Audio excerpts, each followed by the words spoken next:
क्योंकि तुम ही हो, अब तुम ही हो जिंदगी, अब तुम ही हो चैन भी, मेरा दर्द भी, मेरी आशिकी, अब तुम ही हो। ये गाना मेरी सिलाई मशीन के लिए ही बना है शायद। इस पर ना बैठूं और कुछ ना सिलूं तो चैन नहीं आता है। बैठ जाऊं कुछ सिलने तो इसकी सिलाइयाँ गलत सलत आकर मुझे तंग भी करती हैं। किसके लिए आशिकी 2 के गाने गाए जा रहे हैं? ताई जी आप आइए आइए। क्या सिला जा रहा है? कुछ नहीं ताई जी, बस अपने लिए एक ड्रेस सिल रही थी। कलाकार, वैसे तू भी ना बहुत ज्यादा कलाकार है। खैर एक खुशखबरी लाई हूँ मैं। तेरी माँ को बताया था, बोली कि अपनी बेटे से खुद ही बोलाओ। क्या खुशखबरी है ताई जी? तानी यूनिवर्सिटी में टॉप कर दिया क्या उसने?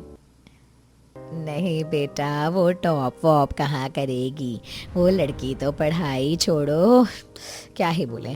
खुशखबरी तो तेरे लिए है, किसी अच्छी खबर को लेकर आई हूँ। पता है कल तुझे और तानी को देखने लड़के वाले आ रहे हैं। हमने बड़ी मन्नतें मांगी थी कि दोनों बेटियों का रिश्ता एक साथ एक ही जगह हो जाए, तो देखो भोले बाबा सुन लिए हमारी। कल 2 देवरानी जेठानी तुम्हें देखने आएंगी, इसीलिए तैयार रहना। ये जोड़ा तू सिल रही है ना, बड़ा सुंदर है, यही पहन लेना कल तू। जी ताई जी। कैसी लगी अपनी ताई जी के मुंह की खुशखबरी? अच्छी है। आप लोग अगर राजी हैं और आपको रिश्ता पसंद है तो फिर मुझे क्या परेशानी हो सकती है। कितनी समझदार है हमारी शिखा, और मेरी नालायक, उससे तो बस लड़ाई करवा लो। ऐसे मत बोलो जया बहन, तानी भी समझदार है, बस हालातों की बात है। शुरू से उसने अपने घर में कभी किसी चीज की तंगी नहीं देखी, बस इसी वजह से वो थोड़ी जिद्दी हो गई है। गंगा वो सब तो सही है, लेकिन ऐसे अपनी ही बहन से जलने का क्या मतलब। वो लड़की तो मेरी समझ ही नहीं आती। कोई बात नहीं, अब होने तो वाली है दोनों बहनों की शादी एक ही जगह। जब ससुराल में दोनों साथ रहेंगी तो देखिएगा, कोई सास कोई ननद सब इन दोनों को अपनी वैल्यू का एहसास करवा देंगी। गंगा की बात को सुनकर जया बस मुस्कुरा दी, जिसके बाद वो अपने घर चली गई। गंगा और जया दोनों देवरानी जेठानी थी, लेकिन दोनों के ही पैसे का बहुत ज्यादा अंतर था। जहां जया के पति का काम बहुत ज्यादा अच्छा था, वहीं गंगा का पति बस ठीक ठाक ही कमा पाता था। दोनों के ही घर एक एक बेटी थी, लेकिन तान्या और शिखा की आपस में जरा भी नहीं बनती थी। इसी वजह से दोनों के माँ बाप चाहते थे कि दोनों बहनों की शादी एक ही घर में हो जाए। जया ने पहले शिखा को रिश्ते के लिए खुशखबरी दी, जिसके बाद वो अपनी बेटी के पास आई। ओहो तानी, ये अपने कमरे का तूने क्या हाल बनाया हुआ है। तानी, क्या है मम्मा? ये कैसा कमरा किया है तूने अपना? बेटा तू अब 4 साल की नहीं है, पूरे 24 की हो गई है। अब तू बच्चों की तरह रहना छोड़ दे और बच्चे संभालने की तैयारी कर। क्या मतलब? मतलब ये कि मैंने ना तेरे लिए रिश्ता ढूंढा है। कल वो लोग तुझे और शिखा को देखने आएंगे, तो तैयारी रखना, कमरे में ऐसे ही पड़ी हुई ना मिलना। ओहो मम्मा, अगर लड़के वाले देखने आ रहे हैं तो आपको पहले मुझे बताना चाहिए था। आप शिखा को पहले क्यों बताने गई? क्यों, क्या हो गया? अब अगर मैं चली भी गई तो हाँ, ज्यादा बेकार की बातें मत किया कर। समझ आया तुम्हें? दोनों बहनों को मिलजुल कर रहना है। अब बता, तू कल क्या पहनेगी? आज रात को मॉल से लेके आऊंगी। अब मांगोगी मुझसे 20-30 हजार रुपए के ब्रांडेड ड्रेस लेनी है। जरा देख अपनी बहन शिखा को, कुछ सीख खुद से। बैचलर की डिग्री भी है उसके पास, सिलाई भी करना जानती है, संस्कारी भी है और घर का काम भी सारा कर लेती है। बस करो माँ, कब तक उसकी तारीफें मुझे सुनाती रहोगी? हाँ, बहुत खास है शिखा। अब खुश? तो क्यों नहीं बनती तू उसके जैसे? अब क्यों बनूं मैं उसकी जैसी? माँ, आप हमेशा मेरा अच्छा खासा मूड खराब कर देती हो। तानी ऐसे ही बोलते हुए कमरे से बाहर चली गई। सुन, अपनी ड्रेस और बाकी सामान लाना मत भूलना। आई बड़ी। जया की बात सुनकर तानी कमरे से बाहर आ गई और फिर वो घर से भी बाहर चली गई। माँ तो हमेशा मेरा मूड ही खराब कर देती है, लेकिन छोड़ो, मैं भी भला क्यों अपना मूड खराब करूं? मैं तो जाकर खूब सारी शॉपिंग करूंगी। कहने दो जो कहती है। अरे घर में सिलाई गरीब करते हैं, मैं तो गुच्ची के स्टोर से अपने लिए कुछ ब्रांडेड सा लेकर आऊंगी। तानी ऐसे बोलकर एक ब्रांडेड स्टोर में चली गई, जहां से उसने कई हजार का ड्रेस और जूते चप्पल भी खरीदे। ऐसे ही अगला दिन निकल आया और अब दोनों बहनों को देखने के लिए लड़के वाले आ चुके थे। जया और गंगा उन्हें बाहर अटेंड कर रही थी और तानी और शिखा एक ही कमरे में थी। अच्छा, तो ये वो ड्रेस है जिसकी मेरी माँ इतनी तारीफ कर रही थी? वैसे भी क्या खास है इसमें? ना कोई ब्रांड, ना कोई महंगा फैब्रिक। सस्ते से कपड़े में 4 सिलाई लगाना क्या मुश्किल काम है। मेरा ड्रेस अच्छा नहीं लग रहा क्या? बिल्कुल भी नहीं। तानी, तुम मुझसे इतना नाराज क्यों रहती हो? अपना मुंह बंद रखो, समझ में आया? अरे तानी शिखा, चलो नीचे, सब बुला रहे हैं। गंगा की बात को सुनकर तानी और शिखा दोनों नीचे की तरफ जाने लगी और हॉल में पहुंच गईं। तानी ने मॉडर्न ड्रेस पहना हुआ था तो वहीं शिखा ने बहुत ही सुंदर और संस्कारी अनारकली। तानी बदतमीजों की तरह अपने कमरे में से आई और बिना किसी को नमस्ते बोले ही वो कमरे में आकर बैठ गई। तो वहीं दूसरी तरफ, नमस्ते। नमस्ते। सदा सुखी रहो बेटा। बेटा बैठ जाओ, कितनी प्यारी बच्ची है। नहीं नहीं नहीं, बैठाइए नहीं। जा शिखा बेटा, पहले सभी के लिए चाय नाश्ता लिया, बैठना बाद में। तानी बेटा तू भी जा। और अगर मैं ना जाऊं तो चाची जी? हाँ, मैं कभी रसोई में पाँव नहीं रखती। आपको संस्कारी बेटी है ना, वो ले आएगी।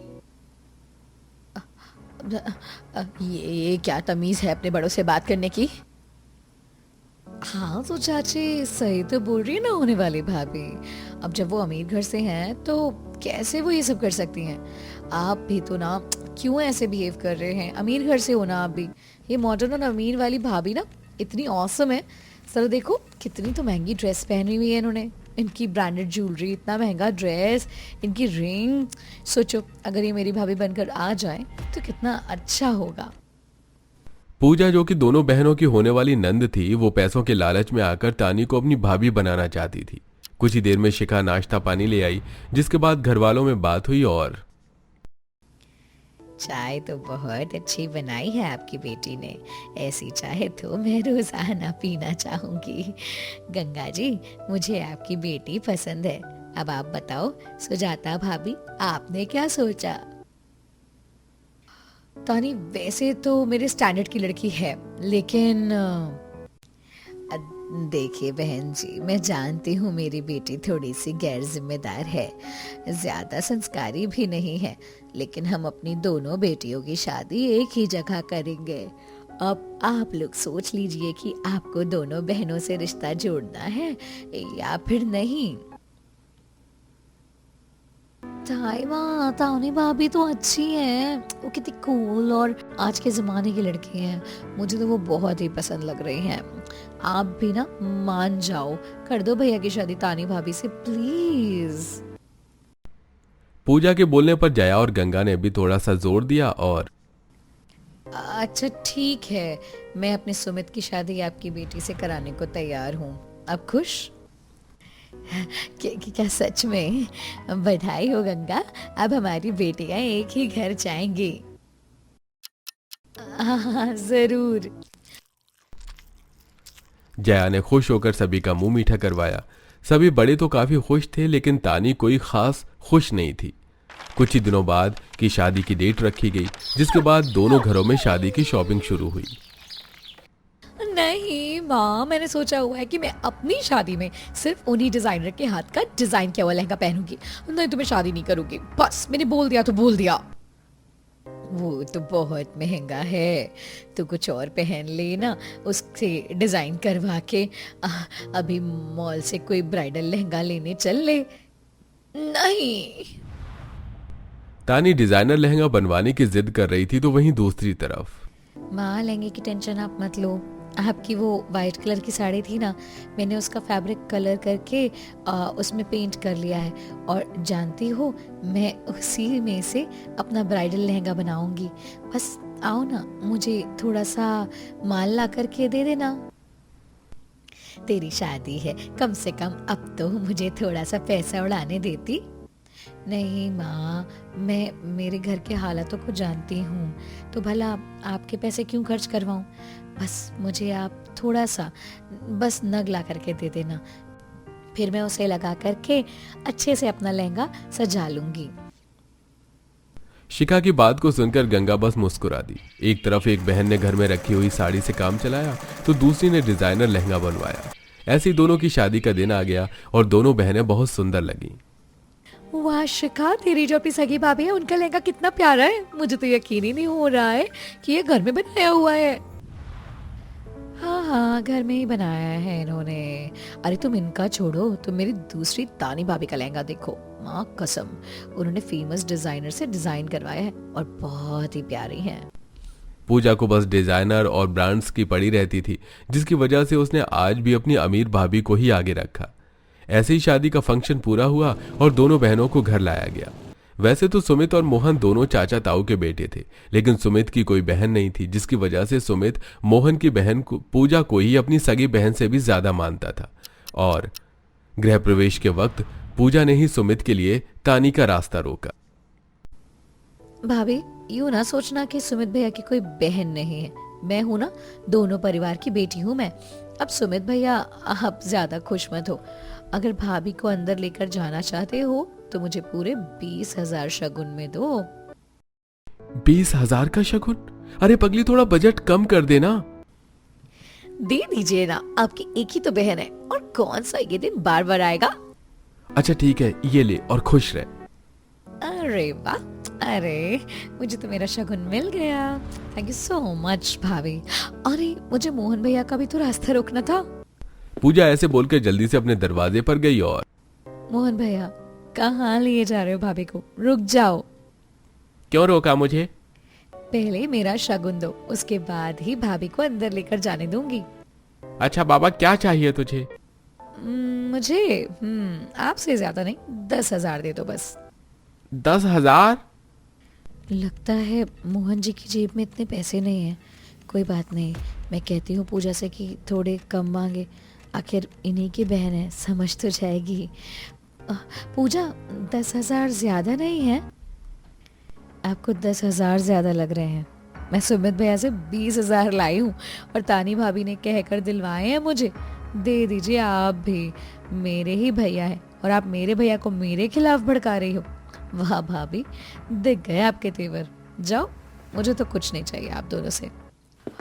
अरे, शिखा ने पूजा को काफी रोका, लेकिन पूजा नहीं मानी और वो गुस्से में अपने कमरे में चली गई। ये देखकर घर वाले और मेहमानों को काफी अजीब लगा, लेकिन कोई कुछ नहीं बोला। अब ऐसे ही अगले दिन दोनों बहुओं की संदूक खुलाई की रस्म हुई, जिसमें दोनों ही भाभियों ने अपनी नंद को तोहफे दिए। ये लो पूजा, मेरी संदूक खुलाई की रस्म में तुम्हारे लिए ये खास तोहफा। इतना छोटा, इसके अंदर क्या हो सकता है? खोल कर देखो। खोल कर देख बेटा। सबके बोलने पर पूजा ने तोहफा खोला। शिखा का परिवार भी वहीं पर था। ओह माय गॉड, ये तो मेरा फेवरेट ब्रांड है। इसके अंदर कोई ज्वेलरी है क्या भाभी? ओह गॉश, डायमंड रिंग। कैसा लगा मेरा तोहफा? अब बहुत ही ज्यादा अच्छा है। मैं बता भी नहीं सकती हूँ आपको भाभी कि कितना अच्छा है ना? चलो शिखा, अब तुम्हारी बारी। ये लो पूजा, तुम्हारे लिए तोहफा तुम्हारी गरीब भाभी की तरफ से। इसके अंदर क्या हो सकता है? एक सूट। खोलकर देखो, ये ड्रेस मैंने तुम्हारे लिए खुद से सिली है। अच्छा, एक अनारकली ड्रेस। क्या भाभी, सस्ते में निपटा दिया। ऐसा ड्रेस तो कपड़ा लाकर मैं भी सिलवा लेती। कुछ अच्छा लाना चाहिए था ना। पूजा ने शिखा की हैसियत और अपने घर के हालातों को देखे बिना ही शिखा के लाए हुए तोहफे की बुराई कर दी, जिससे शिखा को काफी बुरा लगा।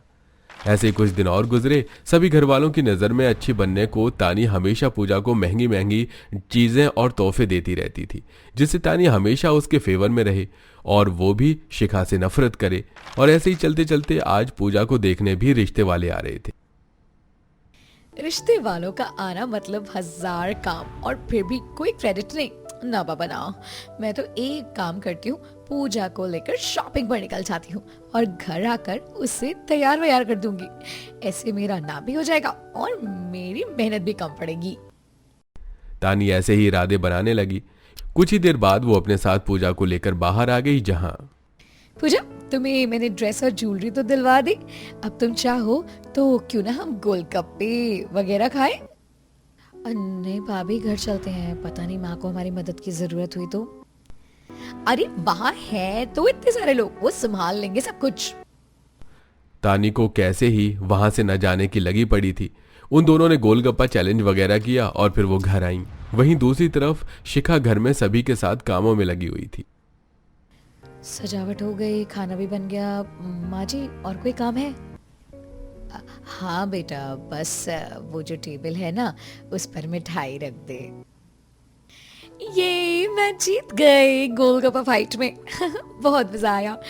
पूजा चलो अब घर चलते हैं, मैं चलकर तुम्हें तैयार कर दूंगी। एक तरफ तानी और पूजा दोनों मजे कर रही थी तो वहीं दूसरी तरफ शिखा मेहमानों के आने की खातिरदारी में लगी पड़ी थी। कुछ ही देर में तानी और पूजा घर पहुंच गईं, जहां जाकर तीनों ने कामों को बचने को पूजा को तैयार किया। वाह भाभी, आप तो बहुत ही अच्छा मेकअप आर्टिस्ट हो। सच में आपने आज कितनी मेहनत से मेरे साथ बाजार में शॉपिंग करवाई, मुझे रेडी भी किया, जबकि मेरी अपनी भाभी तो बस घर में ही रही। आप सच में बहुत अच्छी हो भाभी। पूजा की बात को सुनकर तानी मुस्कुरा दी। वहीं दरवाजे के बाहर शिखा भी खड़ी थी, जिसने भी ये बात सुनी और शिखा को काफी ज्यादा दुख भी हुआ, लेकिन वो कुछ बोली नहीं। कुछ ही देर में लड़के वाले आ गए और वो पूजा को पसंद करके चले गए। कुछ दिनों के बाद की ही शादी की तारीख पक्की हुई थी और अब दोनों बहनों के ससुराल में उनकी नंद की शादी की तैयारियां होने लगी। भाभी प्लीज मेरा भी उन्हीं डिजाइनर से लहंगा बनवाओ ना, जिनसे आपने बनवाया था अपनी शादी का लहंगा। प्लीज भाभी। और ही नहीं, वो डिजाइनर तो मुझे ही महंगे पड़ गए थे। मैं इस पूजा को क्या जवाब दूं? बोलो ना भाभी। मैं तुम्हारा लहंगा उनसे बनवा तो दूं पूजा, लेकिन वो भी विदेश में है। जब वो आ जाएंगे तब शायद तुम्हारी शादी भी हो चुकी होगी। ऐसा मत बोलो ना भाभी। पूजा, मैं बनवा दूंगी ना तुम्हारी शादी का जोड़ा। नहीं, मुझे नहीं बनवाना आपसे, मुझे ब्रांडेड लहंगा ही पहनना है। अरे बनवा लेना अपनी भाभी से, ये तो मेरी कली ही पड़ गई, अब क्या करूं? अरे आइडिया, ये पैसे नहीं मानेगी, मैं इसे डुप्लीकेट ब्रांड से लहंगा दिलवा दूंगी और इसको पता भी नहीं चलेगा। तानी ने घपला करने को सोचा और जो उसने सोचा उसने कर भी दिया। उसने रात के वक्त पूजा के लिए एक सस्ता डुप्लीकेट लहंगा बुक कर दिया और शादी के लिए उसे वो मंगवा कर दिया, जो बेचारी पूजा ने गलतफहमी में रहकर बड़ी ही खुशी से पहना। अब पूजा की शादी भी हो चुकी थी और उसके आज पग फेरे की रस्म थी। दोनों भाभियों ने भी पूजा का शादी के बाद का शगुन तैयार रखा हुआ था। मैंने जो दोनों सूट ऑर्डर किए थे डुप्लीकेट डियोर से, दोनों आ गए हैं। अब पूजा को आज ही दे दूंगी, मेरा नाम भी हो जाएगा और मेरे पैसे भी खर्च नहीं होंगे। वो दिमाग हो तो मेरी जैसा। वैसे देख कर आती हूँ मेरी बहन क्या दे रही है उसे। बस मेरा ये गाउन आज पूरा हो ही जाएगा। किसी बड़े ब्रांड का तो नहीं, लेकिन मैंने बड़ी मेहनत से बनाया। उम्मीद है मेरी नंद को पसंद भी आ जाए। शिखा अपने हाथों से अपनी नंद के लिए ड्रेस सिल रही थी। अपने नंदोई के लिए कोट पैंट वो खुद से ही बना चुकी थी। अभी वो सिलाई कर ही रही थी कि तभी वहां पर तानी आ गई। और कंजूस क्या सिल रही हो? हे भगवान, यकीन नहीं होता, अपनी नंद और नंदोई का पहला शगुन भी घर में बना रही हो। जो भी हो, मैंने तो ब्रांडेड ड्रेस बनवाई है और तुम्हारी को कौन पूछेगा उसके आगे। तानी की बात सुनकर शिखा को दुख हुआ और रानी शिखा की बनाई हुई ड्रेस को बिना देखे ही चली गई। कुछ ही देर में पूजा अपने ससुराल वालों के साथ पग फेरे के लिए आ गई, जिसका दोनों भाभियों ने बहुत ही अच्छे से स्वागत किया और फिर कुछ देर बाद सभी ने पूजा को गिफ्ट्स दिए। सबके गिफ्ट तो मिल गए, लेकिन अब मुझे मेरी तानी भाभी का गिफ्ट चाहिए, उसका ही इंतजार है। लाओ भाभी, मेरा खास गिफ्ट तो। ये लो तुम्हारा डियोर वाला गिफ्ट। ओ गोश डार, ये क्या मजाक है? क्या हुआ बेटा? ये भी, ये क्या बात हुई? ऐसे होता है क्या पग फेरा? यहाँ हमें रस्म के लिए बुलाया है या बेइज्जती के लिए? अरे नहीं, ये क्या हुआ? अरे आप लोग सीरियस हो गए? ये तो बस एक प्रैंक था, असली गिफ्ट तो हम दोनों की तरफ से ये है। शिखा ने अपने बनाए गिफ्ट को दोनों की तरफ से बता कर दिया। पूजा ने जैसे ही अपना तोहफा खोला तो वो हैरान रह गई। उसमें बहुत ही सुंदर गाउन था, तो फेदर और फूलों से बना हुआ था। वाह, कितना प्यारा गाउन है।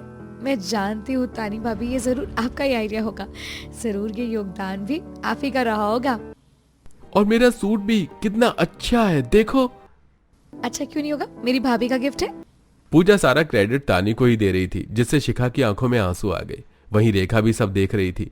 शिखा तो वहां से अपने घर वापस आ गई, लेकिन जब पूजा अकेली हुई तब फिर रेखा ने उसे शिखा की सच्चाई बताई। और क्या माँ, उस गाउन और सूट को शिखा भाभी ने दिन रात मेहनत से बनाया है और मैंने कैसे उनकी मेहनत का क्रेडिट तानी भाभी को दे दिया? मुझे अपनी गलती का एहसास हो रहा है। मैं उनसे माफी मांगना चाहती हूँ। पूजा शिखा के पास गई और उसने उससे माफी मांगी। वहीं दूसरी तरफ आज अपनी इज्जत बचाने के लिए तानी को भी शिखा की अच्छाई का एहसास हो गया था। आज के बाद फिर कभी तानी और पूजा ने शिखा से कोई बैर नहीं रखा और सभी मिलजुल कर खुशी खुशी रहने लगे।